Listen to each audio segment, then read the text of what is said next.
Assalamualaikum warahmatullahi wabarakatuh.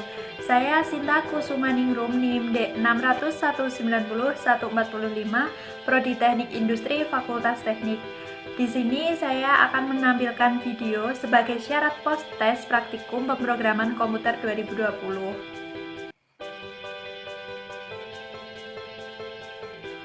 Modul 1 Python dasar. Tujuan dari praktikum modul 1 Python dasar yaitu yang pertama untuk mengetahui bahasa pemrograman Python, yang kedua untuk mengetahui kekurangan dan kelebihan bahasa pemrograman Python, yang ketiga mampu menerjemahkan algoritma dan flowchart ke dalam aplikasi menggunakan Python, dan yang terakhir yaitu mampu membuat sebuah aplikasi sederhana menggunakan bahasa pemrograman Python. Yang pertama yaitu pengertian Python. Apa itu Python? Python adalah bahasa pemrograman yang dijalankan baris berbaris secara berurutan, diinterpretasi, interaksi, dan berorientasi pada objek. Python merupakan bahasa pemrograman yang freeware, artinya tidak ada batasan dalam penyalinan ataupun mendistribusikannya. Selanjutnya yaitu kelebihan dan kekurangan Python. Kelebihan Python pertama, tipe data atau sistem operasi tingkat tinggi, yaitu kecepatan pembuatan sistem aplikasi menggunakan objek data yang telah ada. Terdapat kelas, modul, eksepsi, sehingga terdapat dukungan pemrograman skala besar secara modular. Tidak ada deklarasi tipe, sehingga program menjadi lebih singkat, sederhana, dan fleksibel. Kekurangan Python yang pertama yaitu terdapat beberapa penugasan yang tidak dapat dijangkau oleh Python, seperti bahasa pemrograman dinamis, dan Python tidak efisien sebagai bahasa pemrograman statis. Yang kedua yaitu Python tidak seperti bahasa pemrograman kompilasi seperti bahasa C. Yang ketiga yaitu bahasa pemrograman Python bukanlah perangkat bantu terbaik untuk pengantar komponen performa kritis. Selanjutnya yaitu algoritma dan flowchart. Apa itu algoritma? Algoritma adalah urutan langkah-langkah penyelesaian sebuah masalah yang disusun secara sistematis dan logis. Sedangkan flowchart adalah bentuk gambar atau diagram yang memiliki satu aliran atau dua arah secara sekuensial. Flowchart digunakan untuk mempresentasikan maupun mempermudahkan dalam mendesain sebuah program. Selanjutnya yaitu penjelasan program pengulangan dan program pengandaian. Program pengulangan terdiri dari dua jenis, yaitu pengulangan for dan pengulangan while. Pengulangan for akan berjalan apabila melakukan pengulangan dengan mengiterasi sebuah elemen dari sebuah list. Sedangkan cara kerja program pengulangan while yaitu berfungsi untuk mengulang suatu blok, biasanya opsi bernilai Y atau T. Apabila user memilih opsi Y, maka program tersebut akan berjalan sampai bertemu langkah-langkah tersebut bernilai false. Penjelasan program pengandaian. Program pengandaian terdiri dari tiga, yaitu pengandaian if, elif, dan else. Pengandaian if digunakan untuk eksekusi. Apabila memilih pilihan pertama bernilai true, maka akan dieksekusi. Dan elif yaitu digunakan untuk membuat multikondisional. Jika kondisi if sebelumnya tidak sesuai, maka kondisi dalam elif akan diperiksa dan apabila cocok akan dieksekusi. Sedangkan pengandaian else yaitu digunakan untuk menampung berbagai kondisi yang berlawanan dengan kondisi pada if sebelumnya. Yang terakhir yaitu penjelasan mengenai tipe data dan operator. Tipe data di sini yang saya gunakan yaitu tipe data string. Tipe data string menyatakan sebuah karakter atau kalimat yang berupa huruf. Contoh skripnya akan saya tampilkan di atas ini ya. Penjelasan operator. Operator yang saya gunakan di sini yaitu operator aritmatika penjumlahan. Operator penjumlahan digunakan untuk menghitung biaya yang diperlukan saat melakukan penginapan di Villa Omah Kita Selo. Untuk contoh skripnya akan saya taruh di bagian atas ya.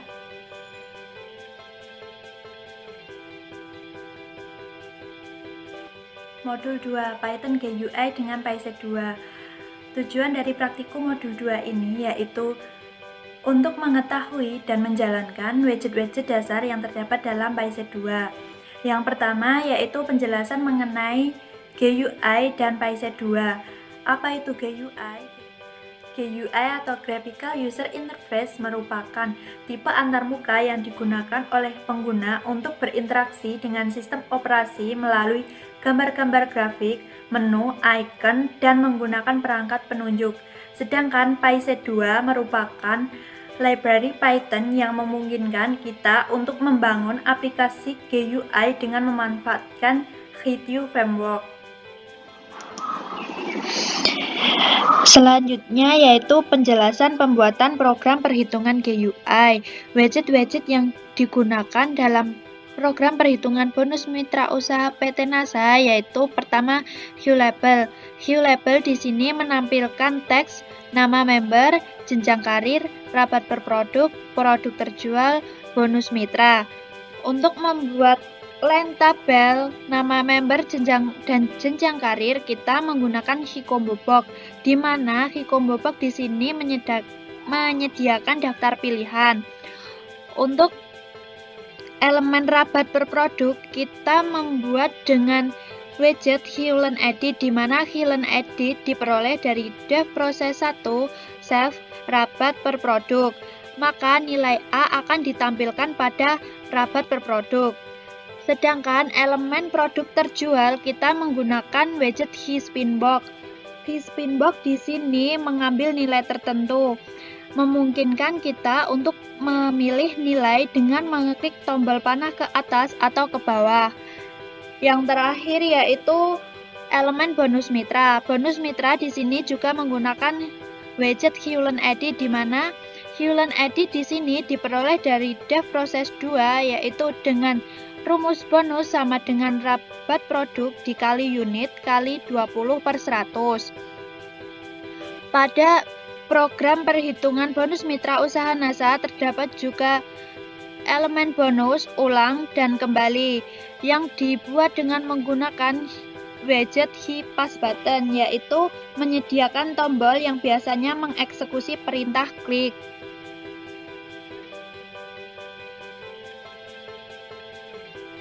Modul 3, Web Statis dengan Django. Tujuan dari praktikum modul 3 ini yaitu yang pertama, untuk mengetahui sintak-sintak yang terdapat dalam HTML dan CSS.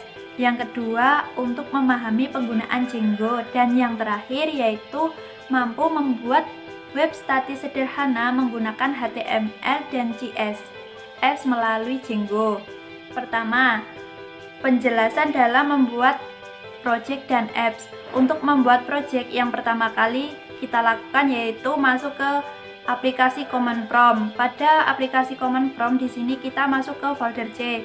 Kemudian kita menuliskan Django strip admin start project Sintaka PT NASA. Start project di sini yaitu perintah untuk membuat sebuah project. Sedangkan Sintaka PT NASA di sini merupakan nama direktori dari sebuah project. Sedangkan untuk membuat aplikasi atau apps di sini yang pertama kali kita lakukan yaitu masuk ke project yang telah kita buat sebelumnya. Kemudian menuliskan Python manage.py start app tentang. Manage.py di sini digunakan untuk mengelola project Django. Sedangkan start app tentang di sini digunakan untuk membuat apps tentang. Selanjutnya di sini saya akan menjelaskan skrip HTML dan CSS. Skrip HTML yang akan saya jelaskan yaitu skrip pada home.html.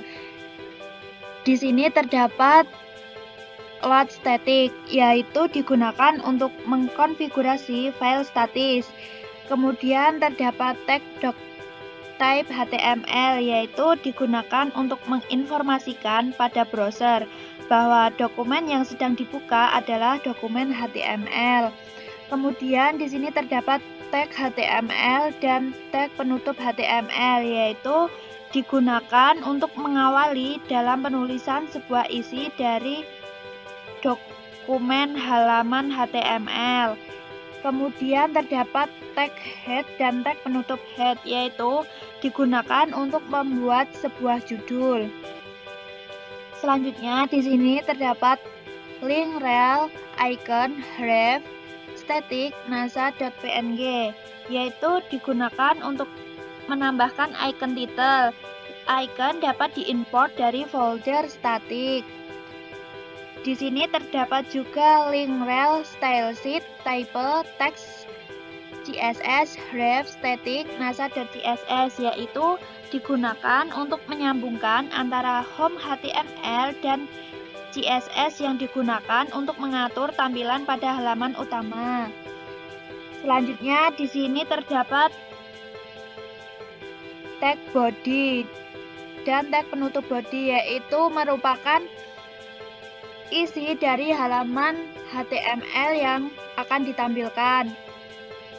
Tag div class menu di sini digunakan untuk penamaan elemen yang memiliki karakteristik atau struktur sama dan dapat digunakan berulang kali dalam markup CSS atau kode HTML.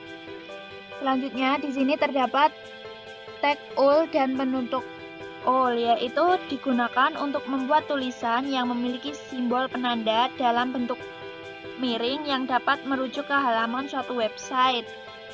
Selanjutnya di sini terdapat tag H1, I, B, U, welcome to PT Natural Nusantara, dan tag penutup O, tag penutup B, tag penutup I, tag penutup H1.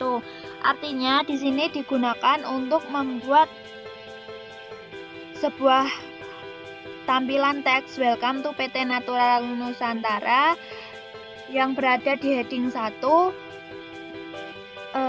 font berbentuk italic, bold, dan bold. Selanjutnya yaitu di sini terdapat ref img search static nasa.png height 100px. Di sini yaitu digunakan untuk mengimpor gambar dari folder static. Selanjutnya terdapat office address BR. Nah, BR di sini yaitu digunakan untuk memberikan jeda atau enter dengan perintah BR.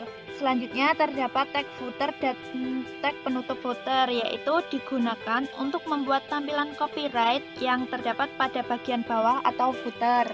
Selanjutnya di sini saya akan menjelaskan script CSS. Script CSS yang saya jelaskan yaitu dari file nasa.css. Yang pertama yaitu terdapat margin. Margin di sini yaitu digunakan untuk mengatur jarak dari elemen yang terdapat dalam homepage ke halaman paling luar. Kemudian terdapat padding. Padding di sini digunakan untuk mengatur jarak teks yang terdapat dalam elemen ruang sepanjang 0px. Selanjutnya terdapat background image, linear gradient. Maksudnya yaitu untuk mengatur background gambar dari suatu halaman dengan menggunakan teknik gradasi secara garis lurus. Selanjutnya yaitu terdapat background attachment. Background attachment di sini digunakan untuk mengatur suatu gambar apakah jika mouse di scroll gambar ikut scroll atau tetap. Selanjutnya yaitu terdapat list style type none. Artinya yaitu digunakan untuk menentukan suatu style list item. Selanjutnya yaitu terdapat display. Display di sini yaitu digunakan untuk mengatur sebagaimana elemen akan terpasang pada halaman website. Elemen ini akan tampil secara inline atau sejajar, namun elemennya memiliki value block. Kemudian terdapat position. Position di sini digunakan untuk menentukan posisi elemen yang dapat dipindah-pindahkan. Kemudian terdapat transisi. Transisi di sini digunakan untuk membuat animasi pada hover selama 0,5 detik. Kemudian terdapat opacity. Opacity di sini yaitu digunakan untuk mengatur transparansi layar lapisan secara global. Selanjutnya terdapat padding bottom yang digunakan untuk mengatur ruang elemen bottom dengan konten. Selanjutnya terdapat border radius. Border radius di sini yaitu digunakan untuk mengatur ukuran radius. Selanjutnya yaitu terdapat border top weight, yaitu digunakan untuk mengatur lebar border.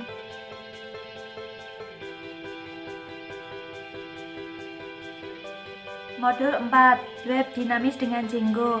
Tujuan dari praktikum modul 4 ini yaitu yang pertama untuk mengetahui dan menjalankan web dinamis. Yang kedua, mampu membuat database dan tabel di MySQL. Dan yang terakhir yaitu mampu memanipulasi data dalam tabel. Penjelasan database dan manfaat database dalam perusahaan.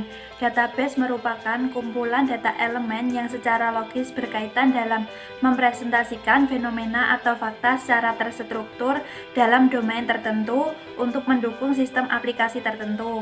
Manfaat database dalam perusahaan yang pertama yaitu mempermudahkan pengelompokan data, yang kedua mencegah data ganda, yang ketiga memudahkan pengelompokan data perusahaan, yang keempat menjaga kualitas data, yang kelima meningkatkan kinerja aplikasi, yang keenam menjaga kerahasiaan data, dan yang terakhir yaitu memudahkan berbagi data.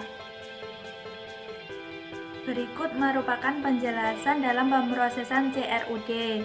Apabila kita ingin mengeklik submenu penjualan, maka yang tampil adalah 20 data penjualan PT Natural Nusantara yang terdiri dari nomor, kode produk, nama produk, volume produk, pemasok, harga jual, dan aksi. Aksi di sini akan berjalan apabila kita ingin menghapus data ataupun mengupdate data. Contohnya, kita menghapus HDE. Nah, HDE di sini terhapus dan kita ingin mengupdate EYCAR. Nah, kita update besarnya volume produk. Nah, di sini terupdate. Setelah itu kita juga bisa menambah data. Menambah data di sini kita harus mengisikan kode produk, volume produk, pemasok, dan harga. Lalu kita kirim. Nah, produk di sini bertambah menjadi 20 produk. Implementasi untuk sistem informasi.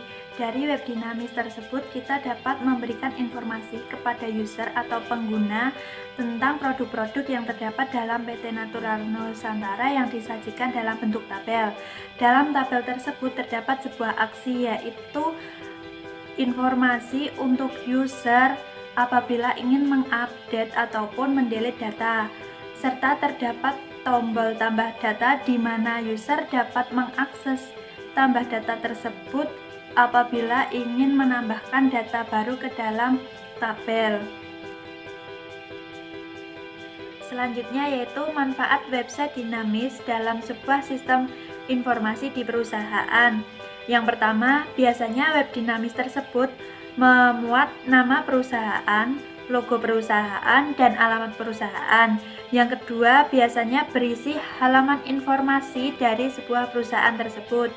Yang ketiga, yaitu biasanya berisi alamat atau kontak yang dapat dihubungi oleh calon klien.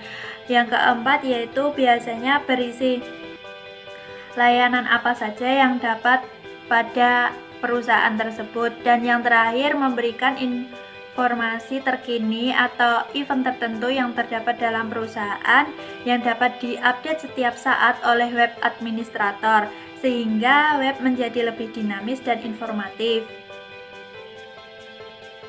Mungkin cukup sekian video postes yang dapat saya sampaikan. Kurang lebihnya saya mohon maaf yang sebesar-besarnya. Wassalamualaikum warahmatullahi wabarakatuh.